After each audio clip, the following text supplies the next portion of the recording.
আমি নিজে আপনার টাকার দায়িত্ব নিচ্ছি। তুই আবার কিভাবে টাকা শোধ করবি?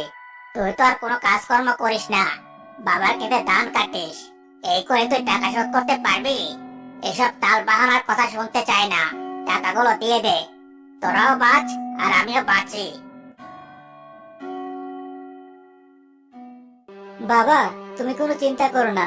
আমি আজ থেকে জঙ্গলে গিয়ে কাঠ কেটে বাজারে বিক্রি করব। এতে অনেক টাকা উপার্জন করা যাবে। তোর তো অনেক পরিশ্রম হয়ে যাবে রে বাবা। সারাটা দিন মাঠে কাজ করবি, সংসারের সব দায়িত্ব পালন করবি, আবার জঙ্গলে কাঠ কাটতে যাবি। তুই তো অসুস্থ হয়ে যাবি বাবা। তুমি শুধু শুধু চিন্তা করছো, আমার কিছুই হবে না। দেখবে আমাদের সংসারে আর কোনো সমস্যা থাকবে না। ভাইয়া, তুমি না বলেছিলে আমাকে নিয়ে আজকে মেলায় যাবে? সেখানে আমাকে অনেক কিছু কিনে দেবে। হতচ্ছাড়া বাদর ছেলে, সংসারে কোনো কাজই তোকে পাওয়া যায় না, আর এখন নাকি তিনি মেলায় যাবেন? যা, আমার চোখের সামনে দূর হয়ে যা। তোর মতো অবদার্থ ছেলের মুখ যেন আমাকে দেখতে না হয়।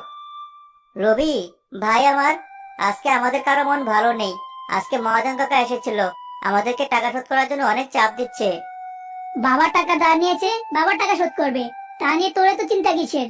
তুই আমাকে নিয়ে মেলায় চল, আমি আর কিছু শুনতে চাই না। দেখলি তো কেমন স্বার্থপর ছেলে। বাবার কথা সে একটাবার চিন্তা করলো না। কালকে থেকে তুই তোর ভাইয়ের সাথে জঙ্গলে যাবি, আর কাঠ কিনে এনে বাজারে বিক্রি করবি। ভারী মজার কথা বললে তো বাবা। আমি নাকি জঙ্গলে গিয়ে কাঠ কাটবো? তোমার মাথা কি ঠিক আছে? আমি এসব করতে পারবো না। কাঠ কাটতে কত পরিশ্রম হয়, এসব তোমার বড় ছেলেই পারবে। আমার দ্বারা এসব সম্ভব না। ভাই আমার, এরকম করলে কি আমাদের সংসার চলবে?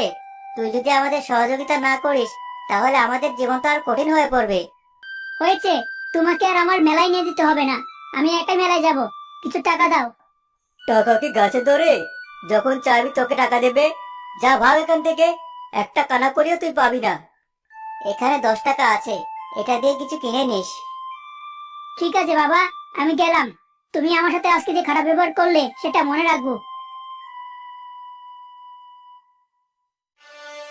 সৃষ্টিকর্তা, এ তুমি আমাকে কোন পাপে শাস্তি দিলে? দুটো ছেলে আবার সম্পূর্ণ দুই রকম। একজন দায়িত্বশীল, আর একজনের কোনো দায়িত্বই নেই। জানি না তুমি আমার ভাগ্যে কি লিখে রেখেছো।